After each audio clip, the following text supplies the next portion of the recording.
नमस्कार दोस्तों, स्वागत है आपका आपके चैनल कंपटीशन जीके ट्रिक में। दोस्तों, इस वीडियो लेक्चर में हम लोग यूपी पीसीएस आरओ आरओ के लिए इन्वायरमेंट एंड इकोलॉजी चैप्टर को पढ़ेंगे। यह वीडियो हमारा यूपी पीसीएस प्री के विगत वर्षों में जो प्रश्न पूछे गए हैं उस पर आधारित होगा। इस वीडियो लेक्चर में हम लोग कुल लगभग 100 क्वेश्चन देखेंगे और यह क्वेश्चन हमारा आरओ आरओ के अभी जो हाल ही में जो एग्ज़ाम होंगे उसके लिए बहुत ही महत्वपूर्ण है।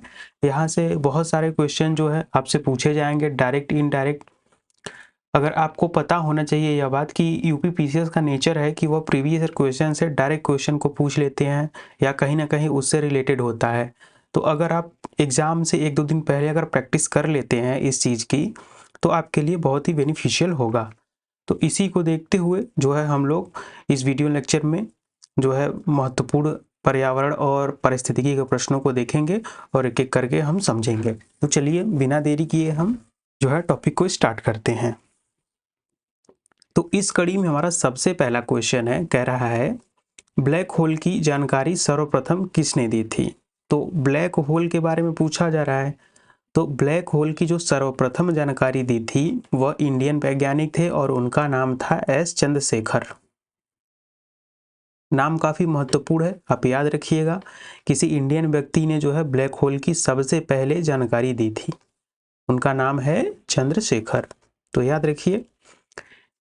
आगे बढ़ते हैं। इसी कड़ी में हमारा अगला क्वेश्चन है श्वेत क्रांति संबंधित है। व्हाइट रेवोल्यूशन के बारे में पूछ रहा है आपसे कि व्हाइट रेवोल्यूशन किससे संबंधित है। देखिए क्वेश्चन का नेचर देखिए, मतलब आपसे कोई कठिन क्वेश्चन पूछा ही नहीं जा रहा है, बस पूछा जा रहा है कि श्वेत क्रांति किससे संबंधित है। तो दुग्ध उत्पादन से संबंधित है व्हाइट रेवोल्यूशन। अब हम बात करें अंडा उत्पादन की तो यह सिल्वर रेवोल्यूशन से संबंधित है। अब मछली उत्पादन की बात करें तो यह नीली क्रांति से संबंधित है। तो ये हो गए। तो इसका हमारा जो आंसर हो गया दुग्ध उत्पादन से। आगे बढ़िए। अगला हमारा क्वेश्चन है, कह रहा है कि सूची 1 को सूची 2 से सुमेलित कीजिए। सूची 1 में कुछ चीजें दी गई हैं, सूची 1 में उसके रिजल्ट दिए गए हैं। तो जैसे देखिए वर्षा, मीथेन, समाप्त होने योग्य और असमाप्त होने योग्य। अब इधर खनिज दिया है, सौर ऊर्जा, बायोगैस और वनारोपण। अब यहाँ 2 चीजों से आप पकड़िए, मीथेन से भी पकड़ सकते हैं। मीथेन इसमें किससे प्राप्त होता है, तो मीथेन बायोगैस से प्राप्त होता है। समाप्त होने योग्य इनमें कौन सा है, खनिज, सौर ऊर्जा और वनारोपण। तो समाप्त होने योग्य तो खनिज है। अब असमाप्त होने योग्य तो वनारोपण, समाप्त असमाप्त की तो यहाँ बात ही नहीं। सौर ऊर्जा असमाप्त होने योग्य है। अब बचा वनारोपण, तो इससे वर्षा से मैच करा दीजिए। तो देखिए ए का हम लोग देखे हैं, खनिज समाप्त होने योग्य है तो ए का 3 होगा। तो ए का 3 देखिए दोनों में है। डी का 1 अगर आप मैच करा लीजिए तो डी का 1। तो आंसर हमारा ए सही है। कौन सा, पहला ही ऑप्शन हमारा सही है। आगे बढ़िए। अब आप देख सकते हैं कितना आसान क्वेश्चन पूछा जा रहा है। तीनों क्वेश्चन कितना आसान है, ब्लैक होल, श्वेत क्रांति और यहाँ ये तो काफी इजी क्वेश्चन था। अब देखिए निम्नलिखित में से कौन शक्ति एवं खाद दोनों दे सकता है। इंसान को शक्ति और खाद किन चीजों से प्राप्त होता है। नाभिकीय संयंत्र से शक्ति तो मिलती है, खाद नहीं मिलती। इनमें बायोगैस संयंत्र, ये अभी हमने पढ़ा, बायोगैस से मीथेन गैस निकलती है, इससे हम ऊर्जा प्राप्त करते हैं और इससे खाद भी प्राप्त होता है। बायोगैस गोबर से बनता है, गोबर और कचरे से। आगे बढ़िए। भारत के किस राज्य में गन्ने की खेती के अंतर्गत सबसे अधिक भूमि है। तो गन्ने की खेती का सबसे ज्यादा भूमि कौन से राज्य में है, यही क्वेश्चन आपसे पूछ रहा है। तो यह उत्तर प्रदेश है। निम्नलिखित जिलों में से किसका अचानक प्रस्फोट जून 2013 में मंदाकिनी नदी की त्वरित बाढ़ के कारण बाढ़ के कारकों में एक था। तो पूछा जा रहा है कौन सी ऐसी नदी थी जो अचानक से विस्फोट प्रस्फोट हुई थी 2013 में। तो उसका नाम क्या था, चोराबारी लेक। तो इसका नाम था चोराबारी लेक। अगला क्वेश्चन हमारा कथन ए कह रहा है दिल्ली एवं आगरा दिल्ली और आगरा के मध्य वर्ष के अधिकांश समय में यमुना नदी मृत हो जाती है। तो आपको पता है दिल्ली और यमुना, जो साल के अधिकतर समय में यमुना नदी में पानी ही नहीं होता, यह डेड हो जाती है। कारण कह रहा है यमुना असतत वाहिनी नदी है, लेकिन ये बात जो है गलत है कि यमुना असतत वाहिनी नहीं, सतत वाहिनी है। इसमें जल जो है हमेशा होता है, और आपको पता है कि जो हिमालय की नदियां होती हैं वो उसमें वो सतत वाहिनी होती हैं, उसमें जल साल भर होता है। अब बात ये अलग है कि दिल्ली और आगरा में जो है गर्मियों के कुछ महीनों में जो है यमुना नदी मृत हो जाती है। तो बात सही है, लेकिन यमुना और गंगा जो है सतत वाहिनी नदियां हैं। तो ए सही है, आर हमारा गलत है। तो हो गया, ए सही है परंतु आर गलत है। ऑप्शन हमारा सी सही है एकदम। अब बढ़ते हैं अगले क्वेश्चन की तरफ। देखिए क्वेश्चन कह रहा है निम्नलिखित में से कौन भारत में ज्वालामुखी द्वीप है। तो ये तो आपको पता है कि केवल भारत में एक ही ज्वालामुखी द्वीप ही है, वो है बैरन द्वीप। कौन से राज्य में है? तो यह यूनियन टेरिटरी में जो है अंडमान निकोबार जो है यूनियन टेरिटरी में है। भारत में आधे से अधिक सोयाबीन का उत्पादन प्राप्त होता है किस राज्य से? तो भारत में सोयाबीन का सबसे बड़ा उत्पादक राज्य है मध्य प्रदेश। आंध्र प्रदेश से हमें तंबाकू प्राप्त होता है, याद रखिएगा, और महाराष्ट्र गुजरात से कपास।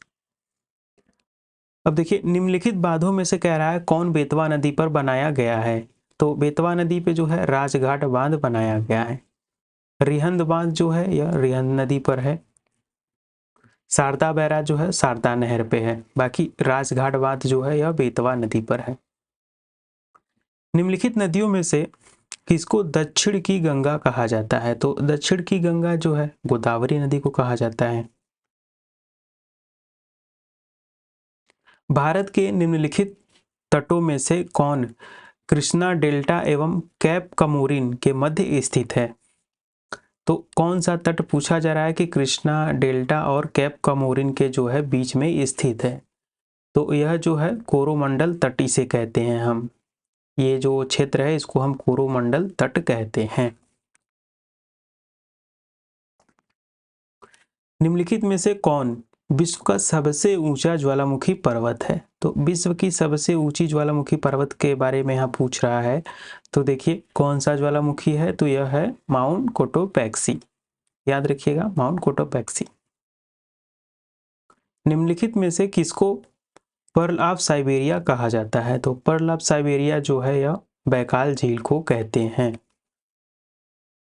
निम्नलिखित देशों में से किसकी समुद्र तट रेखा सर्वाधिक लंबी है? तो देखिए भारत की, कनाडा की, ब्राजील की या फिर ऑस्ट्रेलिया की। तो बात करें अगर जिसकी समुद्री तट रेखा सबसे लंबी है, यह है कनाडा। अब देखिए पूछ रहा है इनमें से कौन सा युग्म जो है सही सुमेलित नहीं है।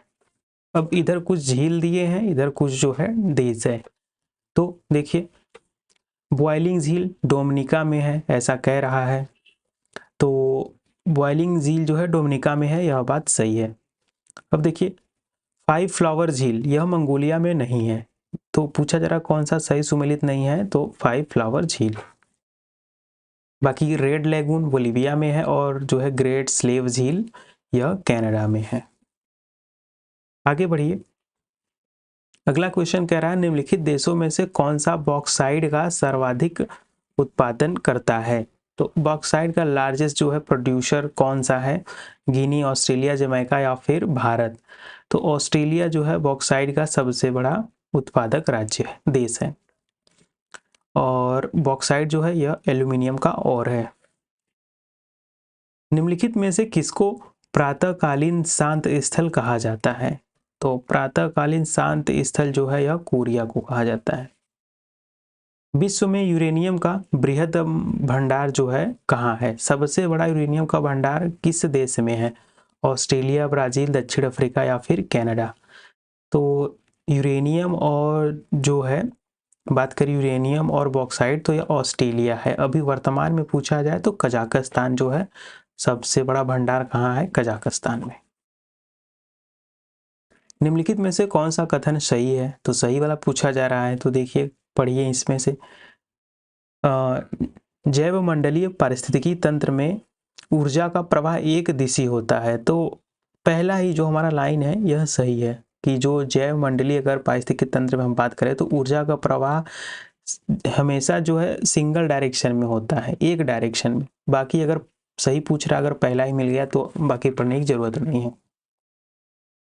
भारत में गिद्धों की कमी का अत्यधिक जो है प्रमुख कारण क्या है? तो गिद्धों के जो मरने का या इनकी संख्या कम हो रही है, इसका सबसे बड़ा कारण है जानवरों को दर्द निवारक जो है गोलियां खिलाना है। जैसे कि गिद्ध पता है आपको, जो मरे हुए जानवर हैं उनके जो शव हैं उनको खाते हैं। तो हम इंसान क्या करते हैं, जो किसान वगैरह हैं वो अपनी पशुओं को दर्द निवारक गोलियां खिलाते हैं, वो होता है डाइक्लोफिनाक। अब ये खा के जब गाय मरती हैं या पशुएं हों तो गिद्ध उनको खाते हैं, तो ये इनको जो है हार्म पहुंचाता है वह दवा। तो इस हिसाब से इनकी संख्या में गिरावट आ रही है। निम्न में से कहाँ आर्सेनिक द्वारा जल प्रदूषण सर्वाधिक है? तो कौन से राज्य में जो है आर्सेनिक की मात्रा सबसे अधिक है, यह पूछ रहा है। तो यह जो है पश्चिम बंगाल में। तो याद रखिएगा, इसका हमारा आंसर है डी, पश्चिम बंगाल।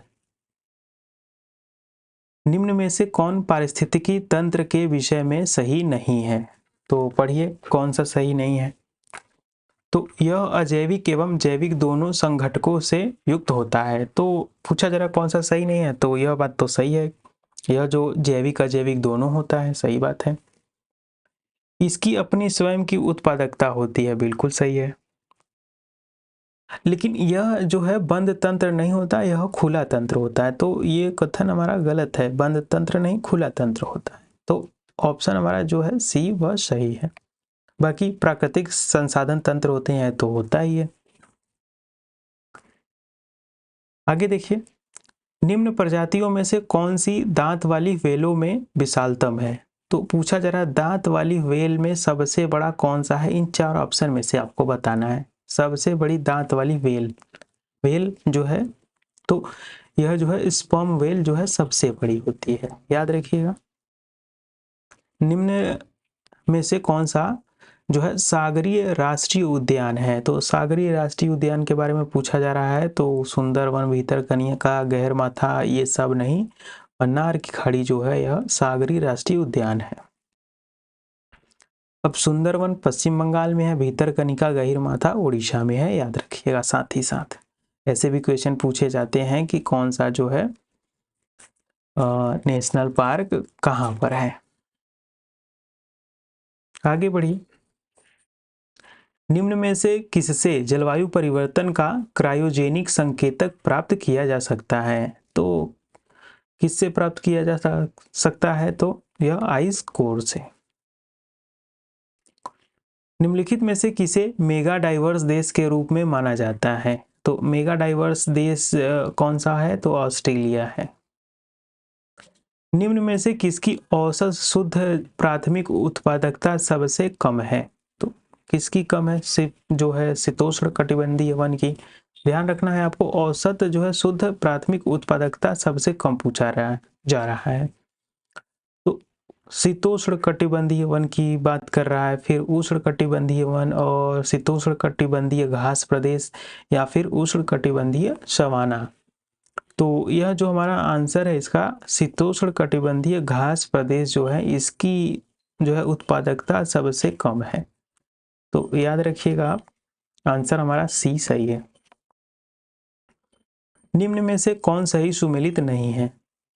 अब देखिए, प्रथम विश्व जलवायु सम्मेलन कब हुआ था? तो 1979 में हुआ था, बिल्कुल सही बात है। प्रथम पृथ्वी शिखर सम्मेलन जो है इसको एजेंडा 21 कहते हैं, यह भी सही बात है। पृथ्वी शिखर सम्मेलन +5 कब हुआ था? तो 1997 में। तो यह जो है हमारा आंसर, यह भी सही है। और कार्बन व्यापार की बात करें तो मॉन्ट्रियल प्रोटोकॉल है, और मॉन्ट्रियल प्रोटोकॉल जो है कार्बन व्यापार के लिए नहीं है, यह जो है ओजोन परत के लिए है। और आया कब था? तो 1987 में। वर्ष 2015 में अर्थ आवर मनाया गया था। कब मनाया गया था? तो यह जो है मार्च के लास्ट शनिवार को मनाया जाता है अर्थ आवर। तो 28 मार्च को उस टाइम मनाया गया था। अर्थ आवर ऑर्गेनाइज कौन करता है? तो वर्ल्ड वाइल्ड लाइफ फंड जो है इसको ऑर्गेनाइज करता है। निम्नलिखित में से किस देश में उसके कुल क्षेत्रफल का 30% से अधिक क्षेत्र राष्ट्रीय पार्क के अंतर्गत आता है? तो ऐसा कौन सा भाई देश है, बताइए। भूटान है, या फिर आइसलैंड है, गैबन है, या फिर इजराइल है? तो इजराइल ऐसा देश है जिसका 30% एरिया राष्ट्रीय पार्क के अंतर्गत आता है, याद रखिएगा, इजराइल है। किसे भारत में जैव विविधता हॉटस्पॉट के रूप में पहचाना गया है? तो पश्चिमी घाट को। अब देखिए, निम्नलिखित में से कौन सा पारिस्थितिकी तंत्र की जैव विविधता की बढ़ोतरी के लिए उत्तरदायी नहीं है? तो कौन सा है पारिस्थितिकी तंत्र की उत्पादकता? तो यह तो नहीं हो सकता, ये तो है उत्तरदायी। मध्य व्यवधान, तो बीच में अगर व्यवधान हो जाएगा तो ये उत्तरदायी नहीं है, तो यह हमारा सही आंसर है बी। बाकी आगे पढ़ने की जरूरत नहीं है आपको। निम्न में से कौन प्रवाल विरंजन जो है प्रवाल विरंजन में सर्वाधिक महत्वपूर्ण कारक है? तो कोरल ब्लीचिंग इसका इंग्लिश होगा, तो ध्यान रखिएगा, पूछ रहा है कोरल ब्लीचिंग में सबसे महत्वपूर्ण कारक है, कौन है? तो प्रवाल शैलों का खनन गलत है, रोग का फैलना और सागरी जल में अवसादों का जमाव और वैश्विक उष्मन। तो जो ग्लोबल वार्मिंग है ये कोरल ब्लीचिंग का जो है महत्वपूर्ण कारक है। 35वां क्वेश्चन देखिए, सर्वाधिक जैव विविधता पाई जाती है। तो अभी हमने यहाँ देखा था कि जो है सबसे कम जैव विविधता कहाँ पाई जाती है, अब यहाँ पूछ रहा है कि सबसे ज़्यादा कहाँ पाई जाती है। टुंड्रा में, शंकुधारी में, उष्णकटिबंधीय वर्षावन में और जो है शीतोष्ण वन में। तो यह इजी क्वेश्चन है। जो है ट्रॉपिकल रेन फॉरेस्ट वनों में सबसे ज़्यादा जैव विविधता पाई जाती है। भारत की जलवायु परिवर्तन पर प्रथम राष्ट्रीय क्रिया योजना प्रकाशित हुई, कब प्रकाशित हुई? 2008 में। इसके लिए भारत की जलवायु परिवर्तन पर। निम्नलिखित गैसों में से कौन सा एक ग्रीन हाउस गैस नहीं है? पूछ रहा है नहीं है कौन सा green house gas, CO2, NO2 या फिर CH4 या फिर O2? तो आपको पता है O2 नहीं है, O2 तो होता है ऑक्सीजन। निम्नलिखित में से कौन कृत्रिम पारिस्थितिकी तंत्र है? तो कृत्रिम आर्टिफिशियल पारिस्थितिकी तंत्र के बारे में पूछा जा रहा है। तो धान का खेत, घास का मैदान, वन और झील। तो वन, झील और घास का मैदान तो नेचुरल होता है, बाकी धान का खेत तो हम अपने से लगाते हैं मानव द्वारा, तो मानव द्वारा जो हो वो होता है कृत्रिम। अब देखिए, फूड चेन में मानव है, एक फूड चेन है उसमें मानव जो है वो क्या कहलाता है? तो वह प्राथमिक एवं द्वितीयक जो है उपभोक्ता कहलाता है। जैव विविधता के ह्रास का मुख्य कारण क्या है? जैव विविधता जो है क्यों लॉस हो रहा है? तो ह्रास का कारण क्या है? आवासीय प्रदूषण, विदेशज जो है प्रजातियों का समावेशन, इन्वेजिव एलियन स्पीशीज इसको कहते हैं, बाहरी से जो प्रजाति आते हैं उसको, अत्यधिक दोहन या फिर प्राकृतिक आवासीय विनाश। तो यह जो है अत्यधिक दोहन करेंगे तो जो है जैव विविधता का ह्रास होगा। बाकी भी है लेकिन मुख्य कारण की बात करें तो जो है ओवर एक्सप्लॉइटेशन। भारत में निम्नलिखित में से कौन सा अधिनियम वन्य जीवों के संरक्षण की बात करता है? वन्य जीव संरक्षण अधिनियम, वन संरक्षण अधिनियम। आपको ध्यान रखना है यहाँ वन्य जीव की बात किया जा रहा है, वन्य जीव न कि वन, तो यह बात ध्यान रखिएगा। वाइल्ड लाइफ की बात किया जा रहा है।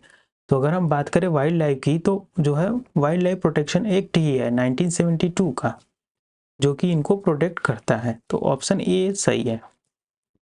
और पर्यावरण संरक्षण अधिनियम, असल में पर्यावरण संरक्षण अधिनियम 1996 का है ही नहीं, तो ऑप्शन ही गलत है, तो बात ही गलत हो गया।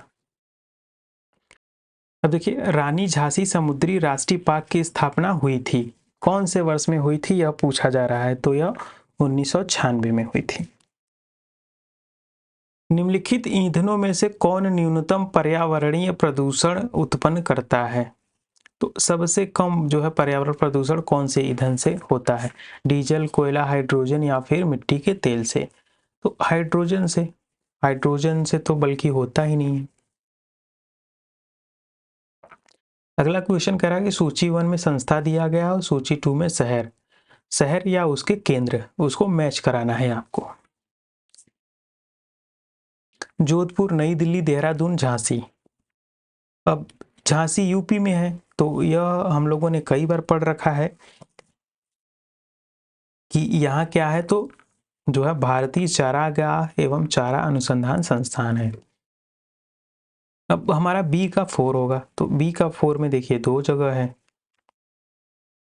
बाकी के देखिए, वन अनुसंधान संस्थान, मान लीजिए आपको नहीं पता है कि दिल्ली में है, देहरादून में है, वैसे देहरादून में है, लेकिन यह जो केंद्रीय शुष्क क्षेत्र अनुसंधान संस्थान, तो शुष्क क्षेत्र कहाँ हो सकता है, तो राजस्थान में। राजस्थान में है जोधपुर, तो सी का 1 होगा। सी का 1 लगाएंगे तो भी देखिए आपको आंसर नहीं प्राप्त हुआ। तो अब यहाँ मसला ये आ गया कि आपको जो है कहीं ना कहीं यह जो है वन अनुसंधान संस्थान या तो कृषि अनुसंधान पता होना चाहिए। तो 1 वाला तो देहरादून में है, तो ए का होगा 3। ऑप्शन हमारा बी सही है। 44 का जो है हमारा बी सही है। अब देखिए, अधोलिखित में से कौन जीव से जैव मंडल तक जैविक संगठन का सही क्रम है? तो पूछ रहा है जीव से जैव मंडल तक का जो है सही क्रम बताइए। तो जनसंख्या, सबसे पहले आप कैच करिए कि कौन सबसे पहले होगा। तो जनसंख्या तो पहले होगा, ये बात तो सही है। फिर जो है समुदाय होगा, जनसंख्या के बाद समुदाय, समुदाय पारिस्थितिकी तंत्र, और फिर उसके बाद जो है भूदृश्य। तो ऑप्शन हमारा सी सही है इसका। अगला क्वेश्चन कह रहा है कि कौन सा तंत्र सही सुमेलित नहीं है? इधर ग्रीन हाउस गैस दिया है, इधर उसके जो है स्रोत। तो कार्बन डाइऑक्साइड, CO2 की बात करें तो थर्मल पावर स्टेशन से निकलता है। तो पूछ रहा कौन सा सही नहीं है, तो ये तो बात सही है, CO2 जो है थर्मल पावर से, और सल्फर भी निकलता है। अब CFC की बात करें, क्लोरोफ्लोरोकार्बन, तो ऑटोमोबाइल से जो है नहीं निकलता। तो ऑप्शन हमारा जो है पूछा रहा कौन सा सही सुने, तो बी सही है।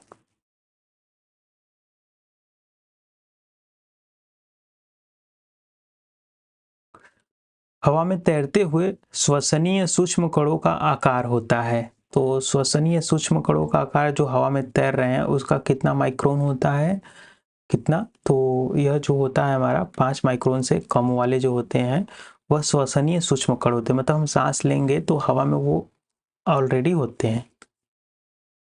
देखिए, अगला हमारा क्वेश्चन कह रहा है नीचे 2 वक्तव्य दिए गए हैं। कथन 1 कह रहा है भारत में जलवायु परिवर्तन से सामाजिक तनाव बढ़ रहा है। ठीक है, कह सकते हैं कि जलवायु परिवर्तन से जो है सामाजिक तनाव बढ़ रहे हैं, क्योंकि इसके बहुत सारे रिजल्ट हैं। कारण कह रहा है मौसम की चरम दशा की बारंबारता एवं तीव्रता से खाद्य सुरक्षा पर गंभीर प्रभाव पड़ सकते हैं। तो दोनों बातें अपनी अपनी जगह अलग अलग सही है कि जलवायु परिवर्तन से सामाजिक तनाव बढ़ता है, इससे खाद्य सुरक्षा में गंभीर संकट भविष्य में उत्पन्न हो सकता है, लेकिन ये इसका कारण नहीं है। खाद्य सुरक्षा गंभीर संकट है, इसलिए सामाजिक तनाव नहीं बढ़ रहा है। तो हमारा जो है ऑप्शन बी सही है। ए और आर दोनों सही है, लेकिन जो है आर ए का सही व्याख्या नहीं कर पा रहा है। निम्न में से कौन सा भारत में स्थापित प्रथम राष्ट्रीय उद्यान है? तो पहला राष्ट्रीय उद्यान की बात करें तो काफी फेमस क्वेश्चन है, Jim Corbett national park Uttarakhand में है। निम्नलिखित में से कौन सही सुमेलित नहीं है? पूछ रहा है कौन सा दिवस सही सुमेलित नहीं है। तो पर्यावरण, जो विश्व पर्यावरण दिवस है कब होता है, तो यह तो 5 जून को होता है, खूब पता है आप लोगों को। पृथ्वी दिवस 22 अप्रैल को होता है। तंबाकू निषेध दिवस जो है यह 5 मई को नहीं होता है। अगर आपको नहीं पता है तो आपको ओजोन दिवस तो पता होगा कि 16 सितंबर को मनाया जाता है। तो इसमें हमारा जो है सी गलत ऑप्शन है।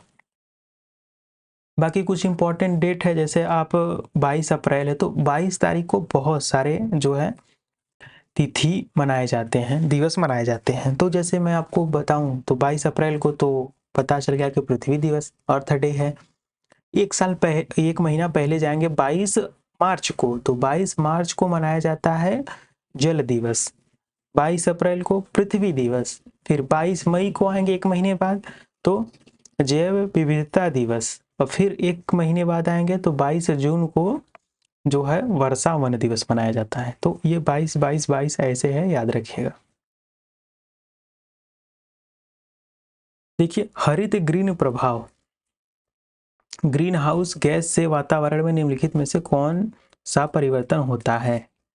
तो क्या होता है, वायुमंडल में कार्बन डाइऑक्साइड की सांद्रता बढ़ जाती है।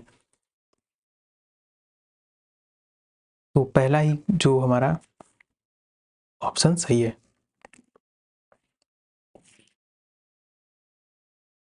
आगे बढ़िए, सबके लिए सतत ऊर्जा दशक पहल है। जो ये सबके लिए सतत ऊर्जा दशक जो है यह किसका पहल है पूछ रहा है। तो देखिए संयुक्त राष्ट्र संघ की, यूनाइटेड नेशन ऑर्गेनाइजेशन की, भारत की, जर्मनी की या वर्ल्ड बैंक की। तो इजी क्वेश्चन है, यह जो यूएनओ की है। निम्नलिखित में से किसे वायुमंडल के प्राकृतिक संतुलन के लिए कार्बन डाइऑक्साइड की उपयुक्त सांद्रता माना जा सकता है? तो यह जो है 0.03 है। इसको आप ऐसे याद कर सकते हैं, जैसे कि देखिए कार्बन डाइऑक्साइड, तो यहाँ हम टेक्निकली देखें तो कार्बन डाइऑक्साइड 3 वर्ड है, तो यहाँ भी 3 वर्ड है। और यह इसमें भी ओवरऑल 3 है, तो 1 2 3, 1 2 3 वर्ड लिखिए, पहले के बाद 0 लगाइए। अब इतना तो आपको पता है कि कार्बन डाइऑक्साइड है, तो इसमें एक तो यहाँ नहीं, 1 2 3 4 तो नहीं रहेगा, पॉइंट में ही आएगा। तो 3 वर्ड होंगे, 3 तक 0 होंगे और तीसरे पे जो होगा वह 3 होगा। तो इससे याद कर सकते हैं, ऐसे क्वेश्चन पूछे गए हैं, अभी हाल ही में एपीएस एग्जाम में भी पूछे गए हैं। देखिए भारत सरकार ने वन संरक्षण अधिनियम किस वर्ष जो है अधिनियमित किया या फिर पारित किया? तो यह 1980 में। अब फिर देखिए सूची 1 को सूची 2 से आपको मिलाना है। कुछ इधर जो है वन के नाम दिए हैं और इधर क्षेत्र दिए हैं, तो बताइए।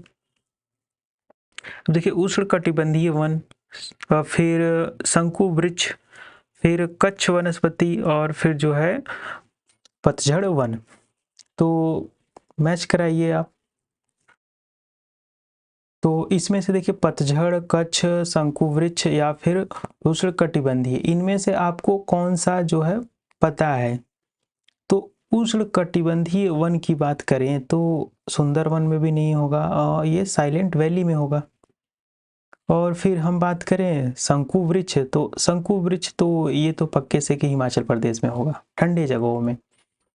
और कच्छ वनस्पति की बात करें तो कच्छ वनस्पति होगा हमारा सुंदरवन में। और फिर पतझड़ वन होगा राजस्थान में। इस हिसाब से हमारा ऑप्शन जो है डी सही है। अब देखिए यहाँ डी में 3 3 3 सब में दिया है, तो ये तो हो गया कि डी तो 3 से होगा, तो इससे आंसर नहीं मिलेगा। तो क्वेश्चन तो ये जो है थोड़ा टफ कैटेगरी का है। जैव विविधता का अधिकतम संकट है, तो जैव विविधता का जो है अधिकतम संकट क्या है? तो यह जो है प्राकृतिक निवास का वनस्पतियों के विनाश से, तो यही सही है, प्राकृतिक निवास का जो है वनस्पतियों के विनाश से। निम्नलिखित में से कौन से जलवायु परिवर्तन के प्रमुख कारण है? अब देखिए जलवायु परिवर्तन से हम लोगों ने अभी लगभग 10 क्वेश्चन देख लिए, मतलब जो ग्लोबल वार्मिंग है इससे काफी क्वेश्चन आ रहे हैं। तो देखिए इसका तो कह रहा है जलवायु परिवर्तन के प्रमुख कारण क्या है? जीवाश्म ईंधन का अधिकाधिक प्रज्वलन, और तेल चलित और स्वचालित की संख्या विस्फोटन, सौर धधक में वृद्धि या फिर अत्यधिक वनोन्मूलन। तो यह जो है अत्यधिक वनोन्मूलन तो है, यह बात तो बिल्कुल सही है।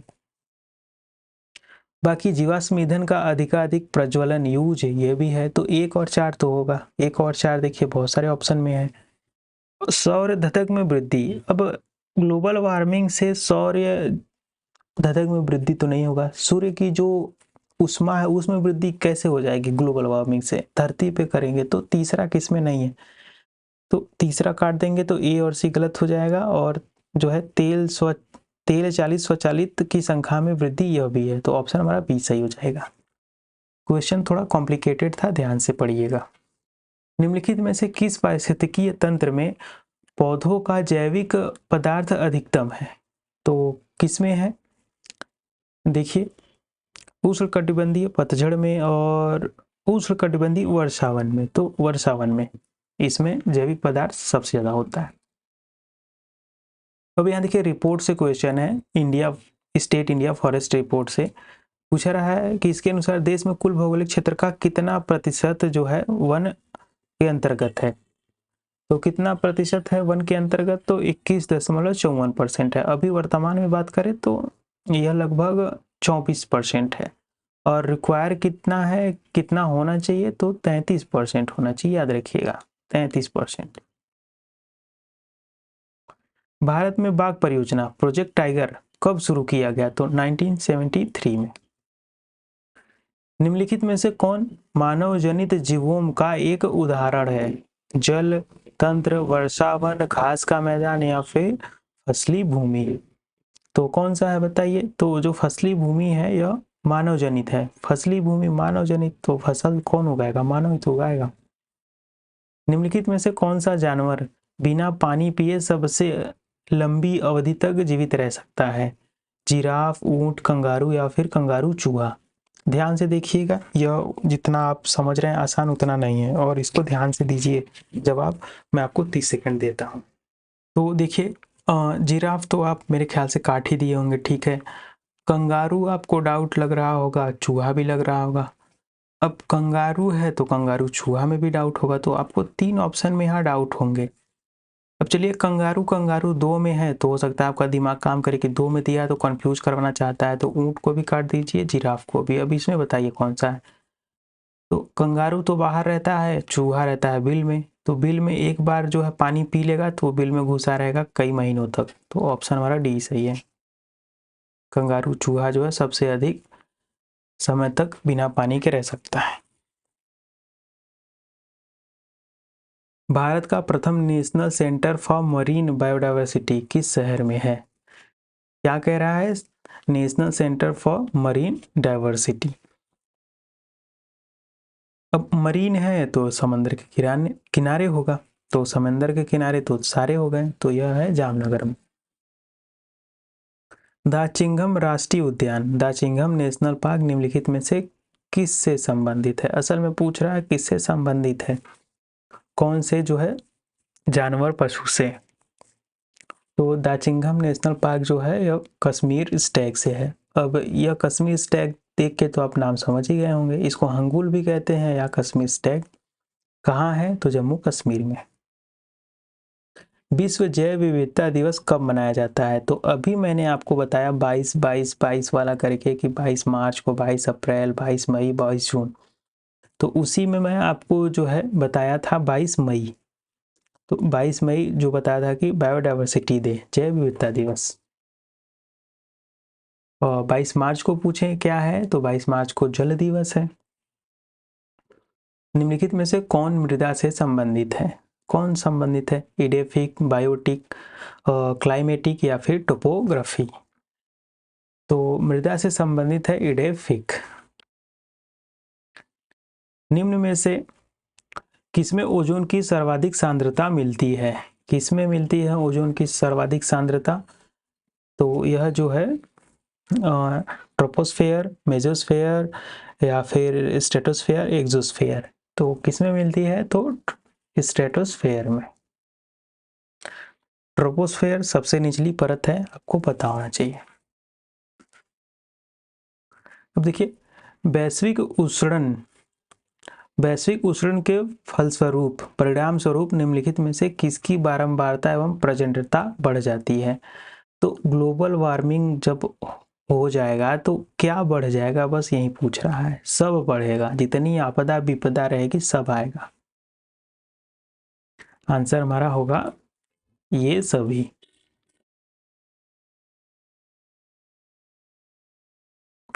निम्नलिखित में से कौन स्ववासन संरक्षित रणनीति का उदाहरण नहीं है? स्ववासन संरक्षण, इन सीतु कंजर्वेशन, इसको इंग्लिश में कहेंगे, थोड़ा हिंदी वाला बहुत कॉम्प्लिकेटेड है। तो इन सीतु संरक्षण होता है असल में एक चीज जिसको कि हम उस किसी भी पार्क में, नेशनल पार्क, राष्ट्रीय उद्यान में, उसको अंदर ही वहीं पर किसी भी जीव को हम संरक्षित करते हैं। तो यह होता किस में है? तो वानस्पतिक बाग में। याद रखिएगा, जो है वानस्पतिक बाग, ये होता ही मेनली इसी के लिए है। सूर्य के प्रकाश से पराबैंगनी विकिरण की अभिक्रिया निम्नलिखित में से क्या पैदा करती है? Carbon monoxide, sulphur dioxide, ozone परत या फिर फ्लोराइड? तो यह जो है ओजोन परत। आपको पता है कि सूर्य की पराबैंगनी किरणों से ओजोन विकिरण निकलती है। निम्नलिखित युगों में से कौन सा सही सुमेलित नहीं है? बांदीपुर राष्ट्रीय उद्यान कहाँ है? तो कर्नाटक में है, एकदम बात सही है। पूछ रहा है नहीं।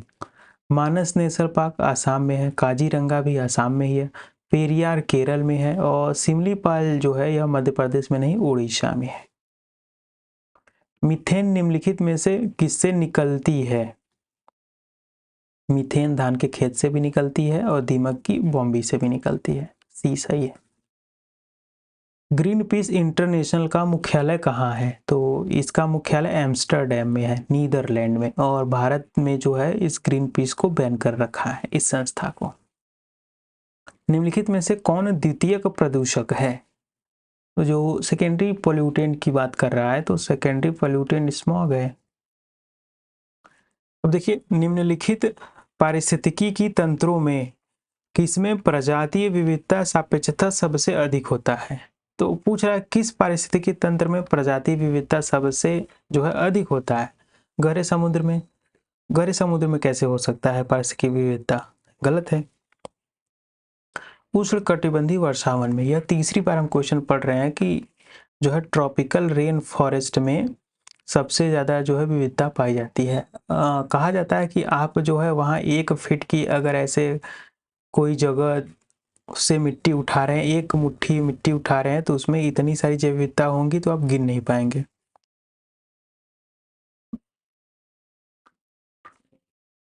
जलवायु परिवर्तन पर संयुक्त राष्ट्र का सम्मेलन COP21 कॉन्फ्रेंस ऑफ पार्टीज आयोजित हुआ। तो जो है COP21 कहाँ आयोजित हुआ? वो पेरिस में। याद रखिएगा। जलवायु परिवर्तन में भारत की प्रथम राष्ट्रीय जो है कार्य योजना कब लोकार्पित की गई थी? तो यह जो है 2008 में। सबसे अधिक स्थिर पारितंत्र कौन सा है? सबसे स्थिर, जिसमें कुछ घटना बढ़ना है नहीं, मतलब नुकसान नगण्य मात्रा है। तो मरुस्थल में भी हो सकता है क्योंकि धरती के ऊपर है, पर्वत पे भी होगा, वन में भी होगा, लेकिन इंसान सागर के नीचे जाके ये सारी खुलचारी वाला काम नहीं कर सकता। तो सबसे सेफ है सागर के नीचे। अब देखिए, इंसिनरेटर्स का प्रयोग किसके लिए किया जाता है? तो इसका प्रयोग जो है कूड़ा कचरा को जलाने के लिए किया जाता है। एक विधि होती है जिसमें कूड़े कचरे को नष्ट किया जाता है। तो देखिए, ग्रीन हाउस इफेक्ट क्या है? ग्रीन हाउस इफेक्ट 10 बार पढ़ लिए कि यह जो है ग्लोबल वार्मिंग है। पशुओं को दिया जाने वाला कौन सा दर्द निवारक भारत में गिद्धों से लगभग विलुप्त होने के लिए उत्तरदायी है? तो यह क्वेश्चन स्टार्टिंग में ही हमने पढ़ा था और मैं आपको बताया था कि डिक्लोफिनाक जो है यह दवा है। निम्नलिखित में से कौन सा कथन सही है? 4 कथन दिए हैं, इधर कूट दिया है।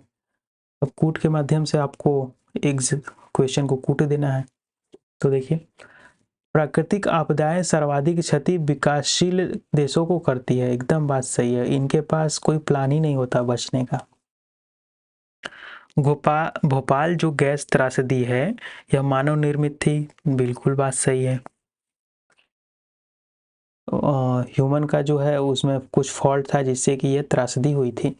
भारत आपदा मुक्त देश है, बच्चे को भी पता है कि यहाँ, तो गलत है। कोई भी देश आपदा मुक्त नहीं है। 3 काट देंगे, ऑप्शन सी प्राप्त हो जाएगा। निम्नलिखित ऊर्जा स्रोतों में से कौन सा पर्यावरणीय प्रदूषण जो है उत्पन्न नहीं करता? तो नाभिकीय, सौर, पेट्रोलियम, कोयला। वैसे नाभिकीय भी तो कहा जाता है कि नहीं करता है, लेकिन अगर इनमें से दोनों में से चूज किया जाए तो सौर ऊर्जा से कोई कचरा नहीं होता। असल में ऐसा कोई जो है तंत्र है ही नहीं जिससे कि कचरा उत्पन्न ना हो। सौर ऊर्जा में जो प्लेटें बैटरियां यूज हो रही हैं 8-10 साल में खराब होगा तो कचरा उत्पन्न तो करेंगे ही। अब देखिए, भारत द्वारा भूमि क्षरण तटस्थता या भूमि जो क्षरण न्यूट्रलिटी प्राप्त करने का लक्ष्य कब तक रखा गया है? तो यह जो है 2030 तक है। सुपोषण के संदर्भ में निम्नलिखित कथनों पर कौन सा कथन सही है? तो सुपोषण पे कौन सा सही है? यह जल निकाय के पोषक तत्व संवर्धन की घटना है, तो सही है। यह जो है जल में घुलित ऑक्सीजन को कम करता है, तो दोनों बातें सही है। ऑप्शन सी सही है। मानव गतिविधियों से परिवर्तित पर्यावरण कहलाता है। तो मानव गतिविधियों से अगर कोई पर्यावरण में परिवर्तन हो गया है तो एंथ्रोपोजेनिक कहते हैं। एंथ्रोपोजेनिक वो घटना होती है जो मानव द्वारा की जाती है। नैसर्गिक तो नेचुरल होता है। निम्नलिखित में से कौन सा कथन सत्य नहीं है? तो गलत कथन आपसे पूछ रहा है, तो गलत कथन पढ़िए चारों। देखिए, भूमध्य रेखा से ध्रुवों की ओर जाति विविधता में वृद्धि होती है। तो भूमध्य रेखा से, इक्वेटर से अगर आप पोल की तरफ जाएंगे तो विविधता वृद्धि नहीं, घटेगी। क्यों? क्योंकि ये धरती है, इस इक्वेटर पे सबसे ज़्यादा विविधता होता है। क्योंकि यहाँ की क्लाइमेट ऐसी होती है। हमने अभी देखा कि जो इक्वेटोरियल रेन फॉरेस्ट है यहाँ सबसे ज़्यादा विविधता पाई जाती है। तो यह क्वेश्चन गलत हो गया, तो यही सही है। पूछ रहा है कौन सा गलत है। निम्नलिखित में से कौन सा वायु प्रदूषण के जैविक सूचक का प्रसिद्ध उदाहरण है? तो किसका वायु प्रदूषण का सूचक है? तो लाइकेन है ये। अब देखिए, निम्नलिखित में से कौन सा एक शाकनाशक का उदाहरण है? शाकनाशक तो कौन सा है? घासनाशक कौन सा है? तो सोडियम क्लोरेट है। देखिए, गैस तो पूछ रहा है धान के खेत से कौन सा गैस निकलता है जिससे कि तापमान में वृद्धि होती है? तो धान के खेत से निकलता है मीथेन। धान के खेत से निकलता है, दीमक से निकलता है, गाय के जुगाली से, 3 जगह से। आईएसए का सचिवालय वर्तमान में कहाँ है? एकमात्र ऐसा अंतर्राष्ट्रीय संगठन है जिसका सचिवालय अपने इंडिया के गुरुग्राम में है। गुरुग्राम है हरियाणा में। 100% सौर ऊर्जा पर चलने वाला भारतवर्ष का पहला केंद्र शासित प्रदेश है। कौन सा है? नाम छोटा सा है, दीव। नाम तो सुना होगा। कथन ये कह रहा है कि एचडीआई एवं एसडीजी पर आधारित भारतीय राज्यों का वरीयता में धनात्मक संबंध है। आगे देख लेते हैं। एसडीजी लक्ष्यों के आधारभूत आयाम शिक्षा एवं स्वास्थ्य से घनिष्ठता से संबंधित हैं। तो दोनों बातें सही है, लेकिन जो असल में ये आर है इसका कारण ए का नहीं है। तो यह जो हमारा ऑप्शन बी सही होगा। निम्नलिखित घटनाओं को उसके प्रारंभ से कालक्रमानुसार व्यवस्थित करें। तो देखिए, असल में कुछ यहाँ प्रोजेक्ट वगैरह दिए हैं, कुछ अधिनियम, इसको जो है कौन सा कब आया इसको आपको मैच कराना है। तो प्रोजेक्ट टाइगर, प्रोजेक्ट हाथी, प्रोजेक्ट टाइगर 1973 में आया। प्रोजेक्ट एलिफेंट जो है 1992 में आया। वाइल्ड लाइफ प्रोटेक्शन एक्ट की बात करें और जैव विविधता अधिनियम, तो यह कब आया? तो वाइल्ड लाइफ प्रोटेक्शन एक्ट जो है, तो यहाँ ध्यान दीजिए, अगर हम बात करें वन्य जीव संरक्षण अधिनियम वाइल्ड लाइफ प्रोटेक्शन एक्ट, तो यह 1972 में आता है। और फिर जैव विविधता अधिनियम की बात करें तो सन 2002 में आता है। प्रोजेक्ट टाइगर अभी मैंने बताया कि 1973 में। हाथी वाला प्रोजेक्ट आता है 1992 में। तो इस हिसाब से देखिए आपका कौन सा ऑप्शन सही होगा। तो यह 1972 में आता है, प्रोजेक्ट टाइगर 73 में आता है, सन 2000 में आता है, और यह 1992 में। ऑप्शन बी सही होगा। अब देखिए, पर्यावरणीय कूटनीज वर्ग, तो पर्यावरणीय कुछ नेटवर्क जो है पर्यावरणीय क्षति एवं प्रति व्यक्ति जो है जीडीपी के बीच में जो है संबंधों को दिखाता है। तो यह जो कुजनेट वर्क है, तो कुजनेट वक्र जो है या कर्व का आकार किस प्रकार का होता है? तो कुजनेट वक्र का आकार कैसा होता है? तो यह जो होता है उल्टा यू के आकार का होता है, ऐसे। अगर दिखाएं तो मान लीजिए ऐसे ग्राफ पे बना होता है, इसका ऐसे होता है। अब देखिए कथन ये कह रहा है सतत विकास मानव समाज के कल्याण हेतु महत्वपूर्ण है। तो गलत बात तो नहीं है, सतत विकास मानव कल्याण के लिए से अच्छी बात है, सही है। कारण आर कह रहा है कि सतत विकास से अभिप्राय ऐसे विकास से है जो भावी पीढ़ी की जरूरतों को पूरा करते हुए अगली पीढ़ी को बिना प्रभावित किए वर्तमान की आवश्यकताओं को पूरा कर ले। ये हमारा है एसडीजी का एसडीजी गोल का महत्व या मतलब उसका अभिप्राय मतलब। तो आर जो है ए का सही व्याख्या कर रहा है, तो कथन ए सही है। संयुक्त राष्ट्र जलवायु कार्यवाही शिखर सम्मेलन सन 2019 का आयोजन निम्नलिखित में से किस शहर में किया गया था? तो उस टाइम का करंट अफेयर है, उस टाइम न्यूयॉर्क में किया गया था। तो देखिए गहरी कार्बन वेधशाला के संबंध में कौन सा कथन सही है? यह वैश्विक अनुसंधान कार्यक्रम पृथ्वी पर कार्बन की भूमिका को आगे बढ़ाने के लिए है। दूसरा पढ़िए, यह गहरी माइक्रोबियल पारिस्थितिकी तंत्रों के क्षेत्रीय अवलोकन के लिए। दोनों बात सही है। कथन ए कह रहा है उष्णकटिबंधीय देशों में तितलियों की प्रजातियां सर्वाधिक पाई जाती हैं। तितलियां कम तापमान में नहीं रह सकती हैं, तो तितलियां कम तापमान में नहीं रहेंगी, तो बात सही है। इनके लिए एक जो है स्पेसिफिक तापमान चाहिए और यह जो है उष्णकटिबंधीय क्षेत्रों में पाई जाती हैं, ये सही है। पारिस्थितिकी तंत्रों, तो देखिए पारिस्थितिकी तंत्रों में एक पोषी स्तर में दूसरे पोषी स्तर में जो है ट्रांसफर से ऊर्जा का मात्रा क्या होता है? जैसे अगर कोई एक पोषी स्तर है वो अगर दूसरे पोषी स्तर में स्थानांतरण से, तो क्या होगा? ऊर्जा की मात्रा घटेगी, बढ़ेगी, स्थिर रहेगी या बढ़ेगी फिर घटेगी? तो ऑब्वियसली जो है ऊर्जा की मात्रा घटेगी।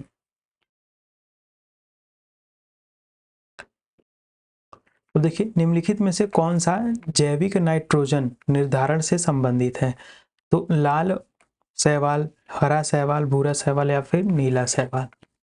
तो जैविक नाइट्रोजन निर्धारण की बात करें हैं तो यह जो है नीला हरा शैवाल, ब्लू ग्रीन एल्गी। तो देखिए स्मॉग आवश्यक रूप से वायुमंडल में किस रूप में जो है उपस्थित होता है? तो उपस्थिति का इसका कारण क्या है?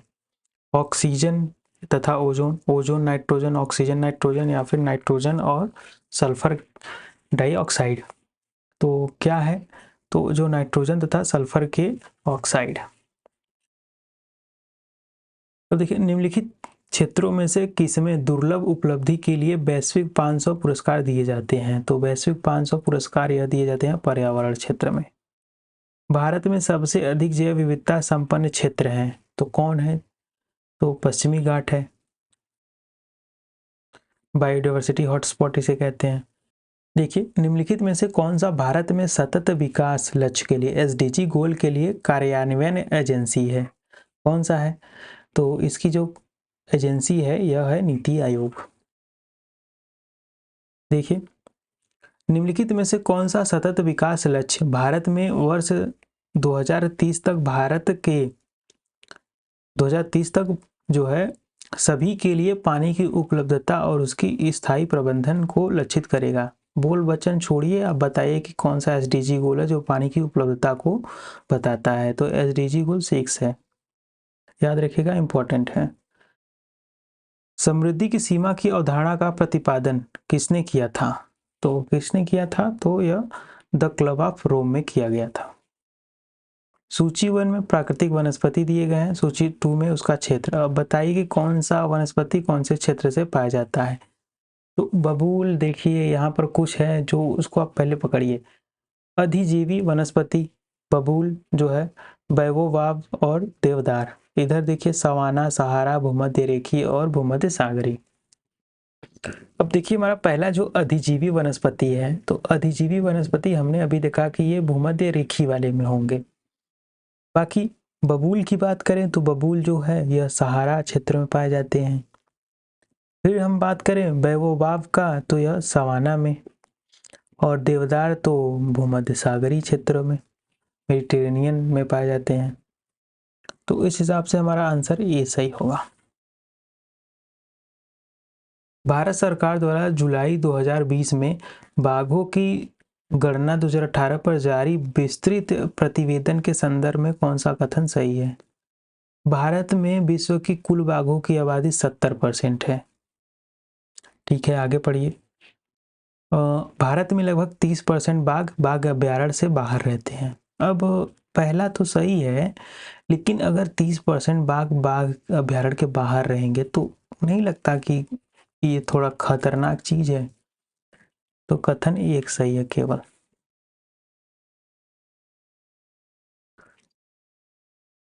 तो हमारा जो 110वां क्वेश्चन है, कह रहा है कि इसमें से घटना को कालक्रमानुसार व्यवस्थित कीजिए। अब यह क्वेश्चन हम लोगों ने कल देखा था, एकदम डिट्टो क्वेश्चन पूछा गया था।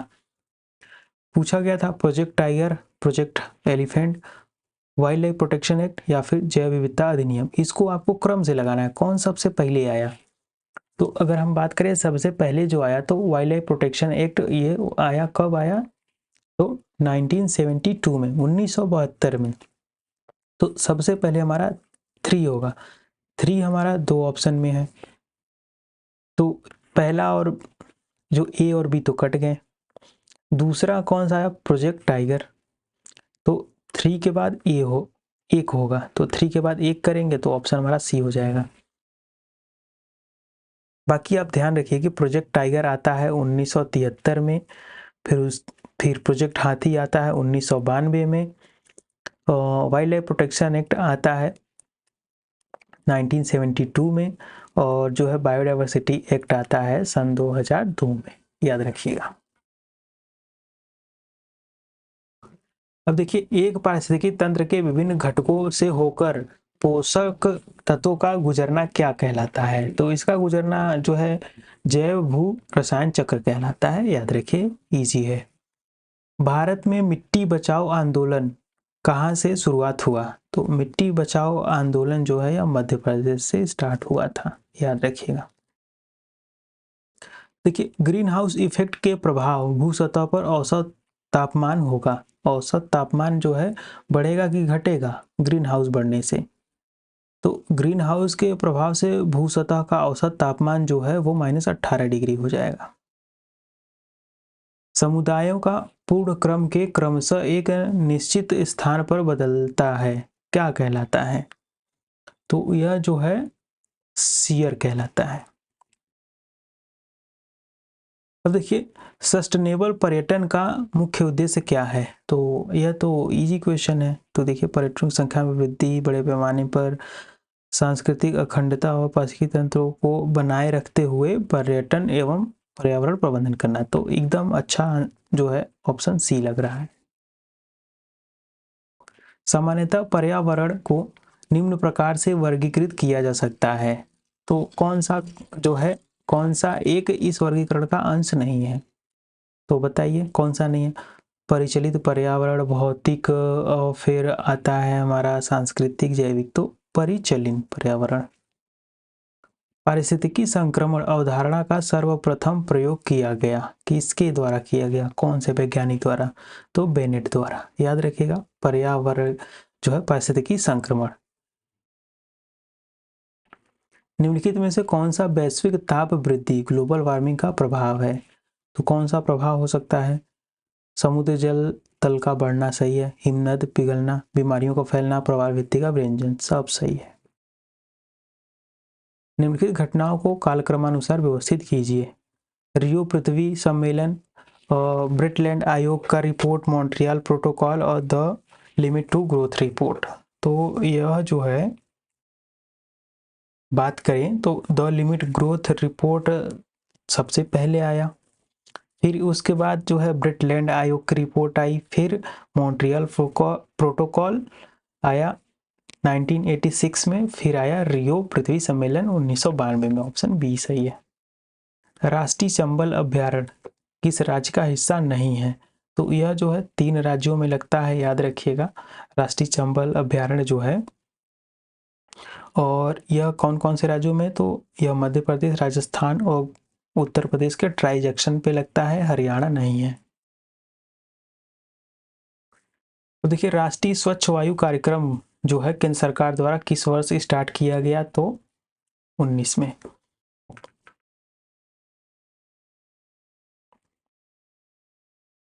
अब देखिए वर्ष 1987 में संयुक्त राष्ट्र में पर्यावरण से संबंधित एक प्रतिवेदन की प्रस्तुति के उपरांत सस्टेनेबल डेवलपमेंट पर चर्चा प्रारंभ हुई। वह प्रतिवेदन था, तो यह प्रतिवेदन था अवर कॉमन फ्यूचर। 1962 में प्रकाशित पुस्तक साइलेंट स्प्रिंग, जिससे पर्यावरण विश्व के पर्यावरणीय आंदोलन को गति मिली, इसके लेखक कौन थे?